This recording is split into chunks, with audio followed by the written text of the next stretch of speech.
Good morning guys! Ayan, welcome back to our channel. Gusto po kayo lahat. So, papunta tayo dito sa pharmacy. Marapit dito. Pipick upin natin yung non-alcohol wipes.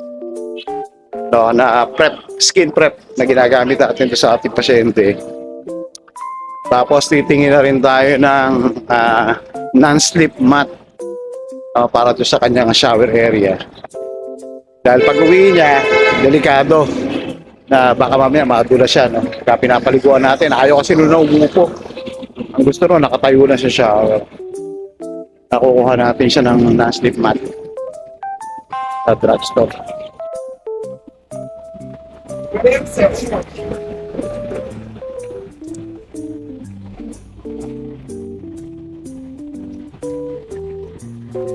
Taba kayo, mga kauntahan dito, malamig na naman.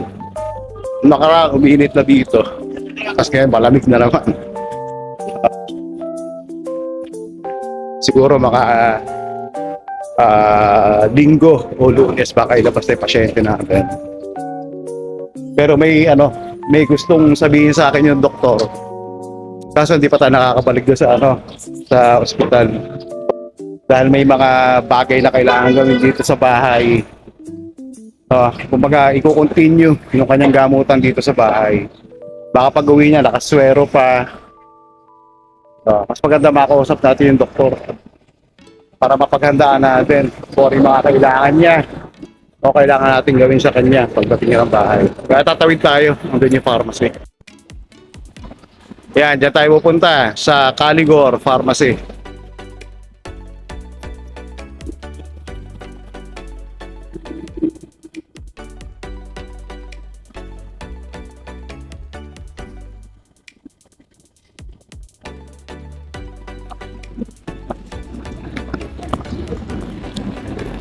Pari itong lugar na to, itong luncheonette to.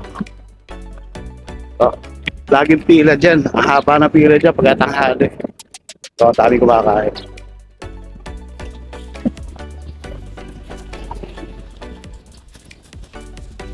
Good morning. Good morning. Do you have Mr. Gil's wife? Yeah, I called the copywriter.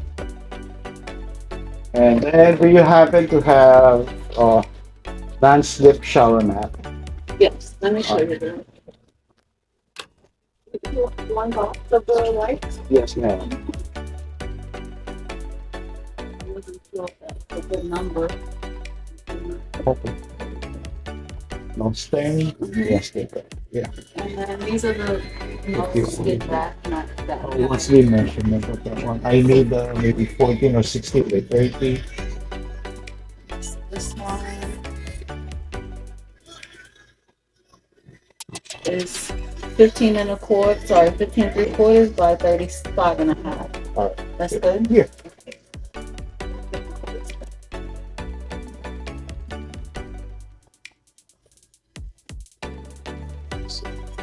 Put this in the counter.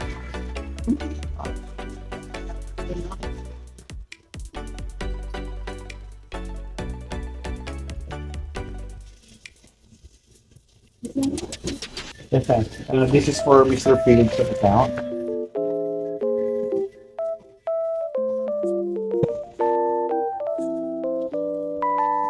Okay, mga kaunta, nakuha na natin yung dapat natin pick upin sa pharmacy.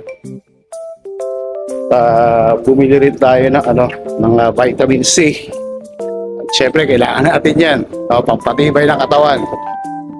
Mahirap pagkasakit. Tapos, tawag dito, may kukwento ako sa inyo. Siguro talaga hindi maiiwasan. Lalo na pagka yung, for example, sa environment na may mga kasama ka sa trabaho, hindi maiiwasan. Minsan nagkakaroon ng friction, ng conflict, pero minor lang naman. No, ito ay base lang naman sa obserbasyon natin. So, syempre, nasa pakikisama naman natin yan. Nga lang, napapansin natin, kadalasan, lagi mataas ang boses pag kinakausap tayo. Oh. At mamaya, ikukwento ko sa inyo kung ano bang nangyari. No, ngayong umaga lang. So, mamaya, magkano tayo? Magmarites tayo. Yan, dito na tayo. Alright, thank you, sir.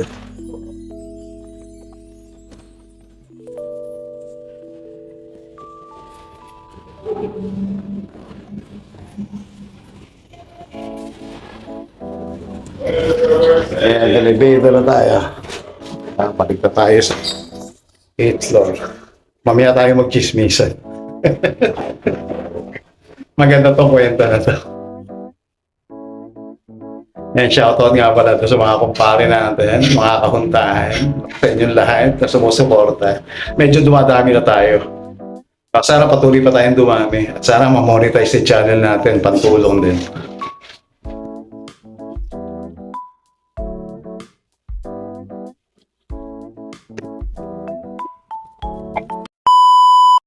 Okay guys, tawag dito, tumawag yung pasyente natin lalaki doon sa asawa niya. Pinapasabi na pumunta tayo sa ospital ngayon dahil gusto niya tayo magpaligo sa kanya. So, magdadala rin tayo ng ilang gamit, ilang gamot sa kanya. Kaya tara, samahan niyo ako, punta tayo sa ospital.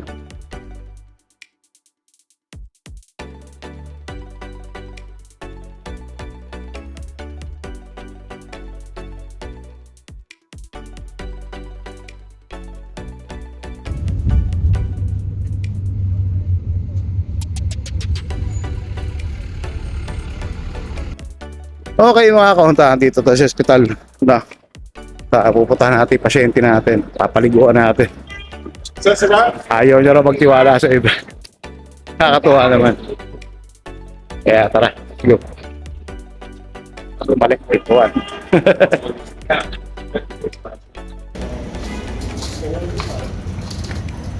So when in Philadelphia. Kaya nakapasok na tayo sa hospital. Nakita tayo. Hindi tayo po pwede mag-video doon. Kaya kita-kita ulit mamaya.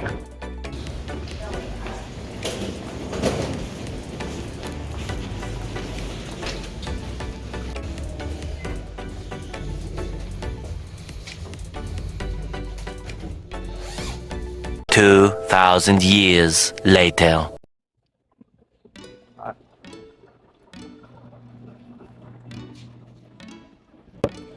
Okay guys, tapos na tayo sa trabaho natin kay Bossing. Napaliguan na natin siya. Palitan na natin ang bag.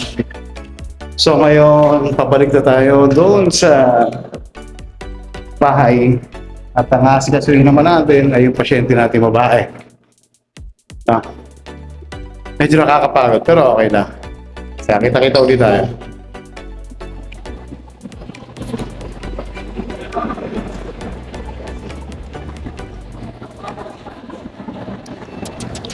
Yan guys, palabas na tayo ng hospital. Parang ganito yun yung dinadaanan ni Superman.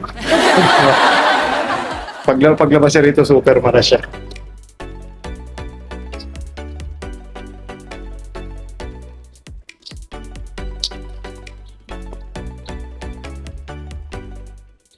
Okay, so mangyayari ngayon, tatawag tayo ng Uber at yun, babalik na tayo doon sa bahay ng ating pasyente. Let's go mga kahuntaan. Ito nga pala nasa tapat, ito na yung Central Park. Yan ang Central Park, yung nakikita nyo maraming puno na yan. Yan ang Central Park. Tapos ito yung hospital. Mount Sinai Hospital.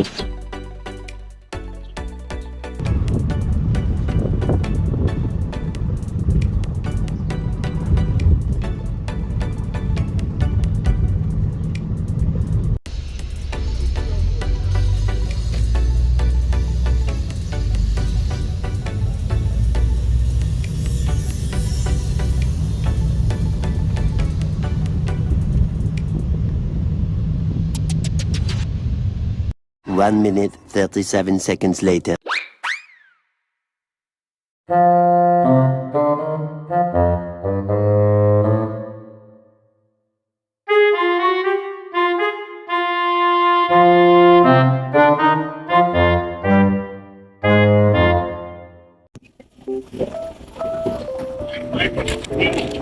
Alright, so nasa labas tayo ngayon. Inutusan tayong bumili ng tinapay tsaka ng palaman. No? Gusto nila yung bagel, olive bagel. Tapos yung cream cheese na may toko. Oo, tofu cream cheese.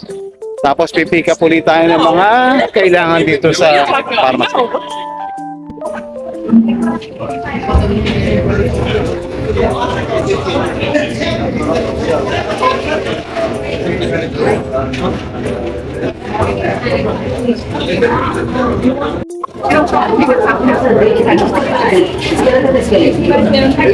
Will you check that when you're getting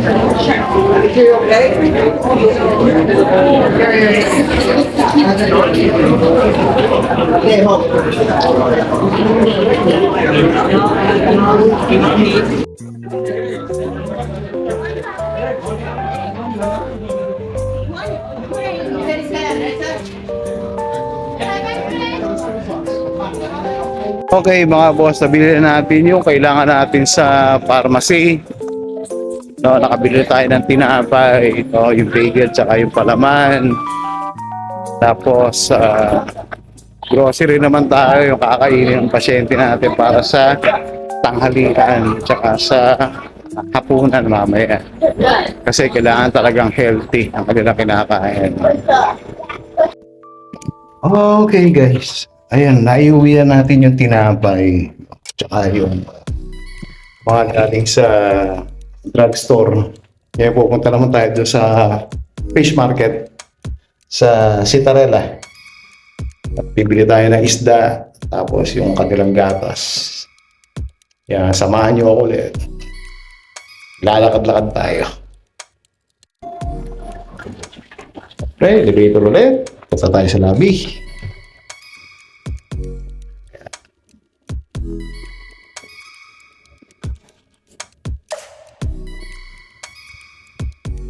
So far, enjoy naman yung trabaho natin. Kasi nakafocus lang tayo sa mga pasyente natin. Ito pareho sila may sakit. Pero manageable naman.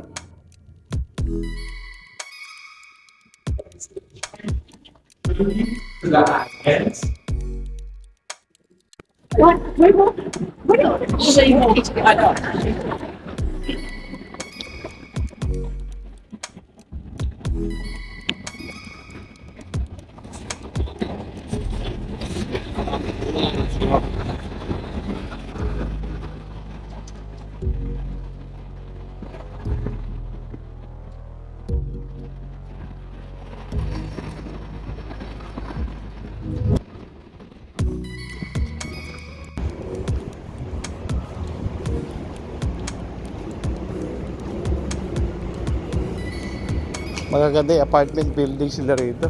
Malilinis. No? Ganda.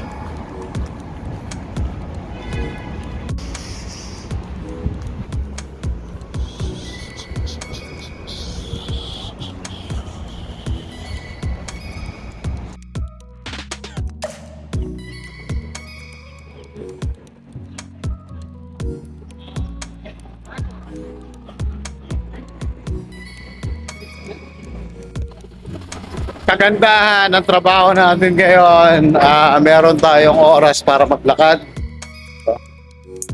para mag-exercise. Kasi syempre maraming utos sa atin, marami tayong ginagawang errands. So, tagtag-taba rin, di ba? Maganda rin sa kalusugan yan, nakapag-exercise tayo araw-araw. So, hindi yung kahit yung trabaho natin, for example, nakafocus na sa pasyente, hindi tayo nakaupo lang, no? May ginagawa tayo activity sa araw-araw. Kaya yun ang maganda rito. At ang pinakamagandang exercise, sabi nila, walking. Siguro naglalakad tayo mga 30 minutes mamaya, ite-therapy natin yung pasyente natin babae. Iikot natin siya doon sa doon sa block. Siguro yun, mga another 15 minutes walk. So, exercise ulit yun para sa atin. Bukod pa rito sa mga errands. Doon ulit tayo pupunta sa pinuntahan natin noong nakaraan, si Tarela. Kasi, fresh, kanila mga isda, tsaka seafoods. Kaya tatawid tayo.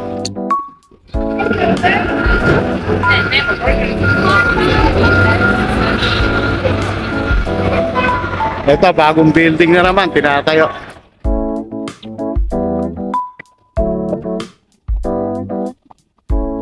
Doon tayo pupunta sa Citarella.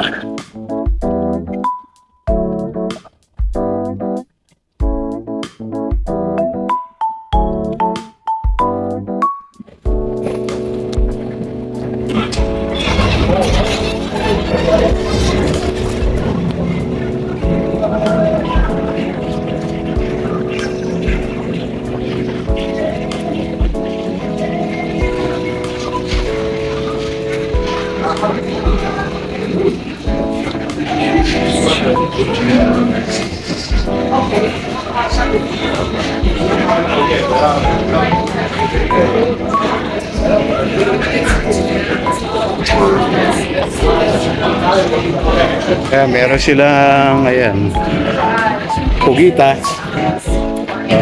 mga hipong, may lobster, may pugita, hipong ulit, samot-sari, dami.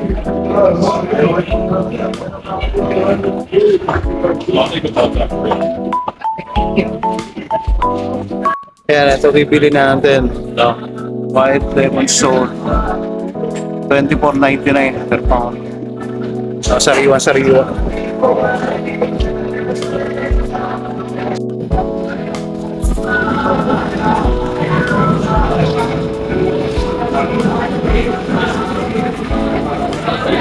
Thank you. Yan, may isda na tayo. Gatas naman. Yan, nabili na natin isda. Tsaka isang balotang popcorn na pinapabili rin ng ating pasyente. Tapos yung gatas, wala sila dyang lactate. So maghahanap tayo pagbalik dun sa area ng ating pasyente. May madadaanan pa naman tayong supermarket eh.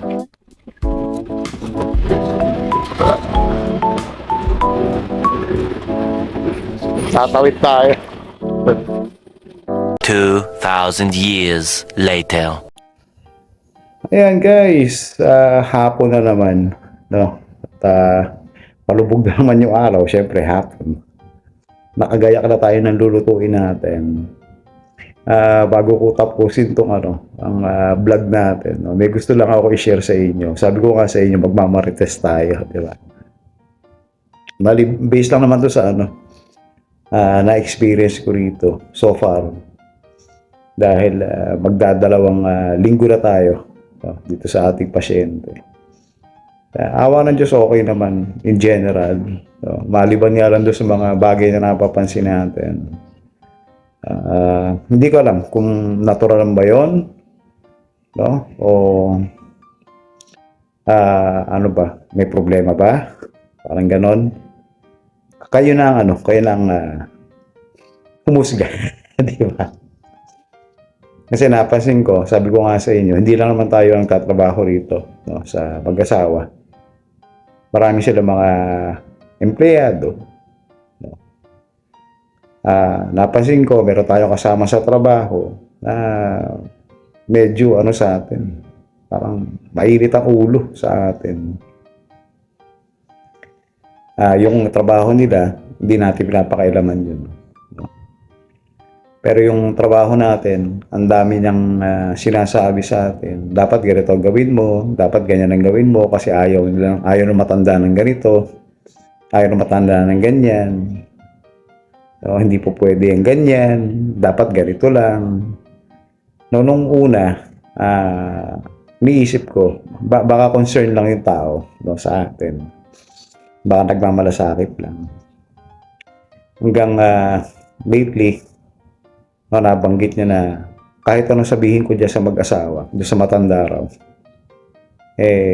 yun daw ang sinusunod nung mga pasyente natin.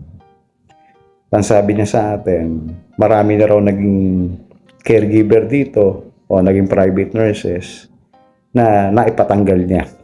No? Pag araw sinabi niya raw sa mag-asawa na ayoko ugali niyang nurse niyo, ayoko ugali niyang caregiver niyo.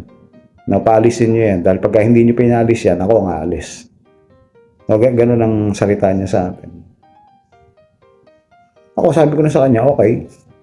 Iba kasi wala naman tayo ginagawa. No, basta tayo nakapokus lang tayo doon sa trabaho natin, doon sa dalawa nating pasyente. No, kung ano yung magagawa natin para sa kanila, ginagawa natin. Kasi kamakailan, inutusan ako nung kasama nga natin dito. Na empleyado rin nila. Sabi sa akin, wala nang ganito yung wipes. Yung non-alcohol wipes, yung pasyenteng lalaki. Kasi yun nga ginagamit natin pagka pinapalitan natin yung bag niya sa tagiliran. Sabi ko, sige ka, ako order na lang. Kaya nga pumunta tayo doon sa butika para umorder. At pinikap nga natin yun. So, nung nakuha na natin siya, sabi natin doon sa isang empleyado nitong mag-asawa, andito na yung wipes na in-order. No? Kaya sagot sa atin wala akong pakialam dyan. Parang nagulat ako. Parang, ikaw nagpa-order nito, sabi mo. So, ini-inform lang kita na nandito na in-order natin. Sasagutin mo ako ng wala akong pakialam dyan. O kaya nagulat ako. May mga bagay siya rito sa bahay na itinuturo sa akin dati. Nandito yung supply ng matanda, nandito yung ganyan, nandito yung gallery. Noong nakaraan, nagbitaw na naman siya ng salita. Ayan, yung mga gamit matanda, hindi ko napapakialaman yan. Diba? Wala na ako pakialam dyan. Ikaw na bahala dyan. Parang, anong problema? So, hindi ko lang siya matanong ng direkta. Kasi sa akin nga, mas gusto ko yung wala akong nakaka-difference. Sa akin, mga ganung bagay lang. Pag-ikipit, balikat ko na lang. Nga lang, nakakagulat. Diba?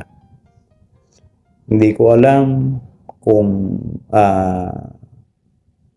seselos ba sa atin. O dahil napansin ko rin, medyo malapit na sa atin yung dalawang mag-asawa. Bukang bibig nila tayo. Lagi nila tayo hinahanap pagka nawala tayo sa paningin nila. At kahit nga yung pasyente natin lalaki, di ba yung nasa ospital,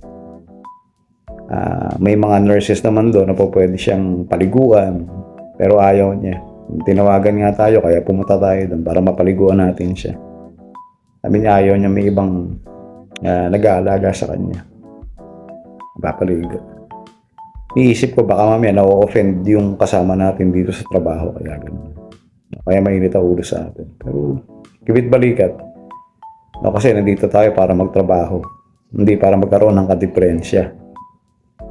Tapos, pangalawa, may napansin din ako, hindi tayo makakaligtas talaga sa diskriminasyon. Kung mapapansin nyo, itong tinutuloy natin, building to. Para mga condo unit, pero malalaki unit niya. Ngayon, doon sa baba, meron tayong mga doorman na ang trabaho talaga nila is mag-welcome ng mga guests o ipagbukas ang pinto, yung mga residente dito. Kahit man sinong tao na pumapasok dito sa building, yun ang trabaho nila, yung ipagbukas ng pintuan doon sa baba. Napansin ko lang, pagka tayo ang papasok doon sa pintuan, kasi ang doorman dito marami pero may particular na doorman dito. Pagka tayo ang papasok doon sa pintuan, hindi niya binubuksan yung pintuan. Kahit may mga bit-bit tayo. Dahil, di ba, minsan, punta tayo ospital, may mga gamit tayo na matanda na dala. Galing tayo sa butika, o kaya pinamili natin yung mga pasyente natin ng pagkain. O kahit may mga bit-bit tayo, nakatayo lang siya doon sa pinto, hindi niya tayo pagbubuksan. Pero pagka ang papasok dito sa building, kahit hindi tiga rito, diba, ibang lahi, mga puti, pinagbubuksan niya ng pinto. Diba? Madaldal siya, bumabati siya ng good morning, ganito, ganyan. Pagka tayo dumaan doon sa baba, sa may pintuan, wala, para siyang wala nakita. Sa akin, wala akong pakialam doon. Diba? Pero sineshare ko lang na tingin ko parang nadidiscriminate pa rin tayo. Parang sino pa tayo para pagbuksan ng pintuan. Parang gano'n ang pakiramdam. Pero nahayaan ko na lang. Kaya sana, sana hindi na uli natin ma-experience yung mga gano'n. Sana lang. Pero kung ma-experience pa natin, okay lang. Hindi man tayo magdadala nun sila. Diba? So yun lang ang gusto ko i-share sa inyo bago natin tapusin itong vlog na to. At muli, gusto ko magpasalamat sa inyo lahat sa patuloy niyo pagsuporta, kay Kuya Mike, kay KMTV. At sana magtagal tayo dito sa trabaho. Sana mapagbuti natin yung trabaho natin. Sana patuloy niyo akong suportahan at yung ating channel, sana dumami pa tayo. At sana makapag-vlog pa tayo. Marami. Para ma-share ko sa inyo yung mga experience natin sa araw-araw dito sa trabaho. Yung live natin, may miss ko na rin yan. Yung pagkanta natin, kulitan, kwentuhan. Talaga hindi ko na maasikaso sa ngayon. Dahil nga, focus tayo sa trabaho. Kaya muli, binabati ko kayong lahat ng isang mapagpalang araw. Magkita-kita po tayo sa ating susunod na vlog. Kumakaway mula sa NY. God bless and bye-bye.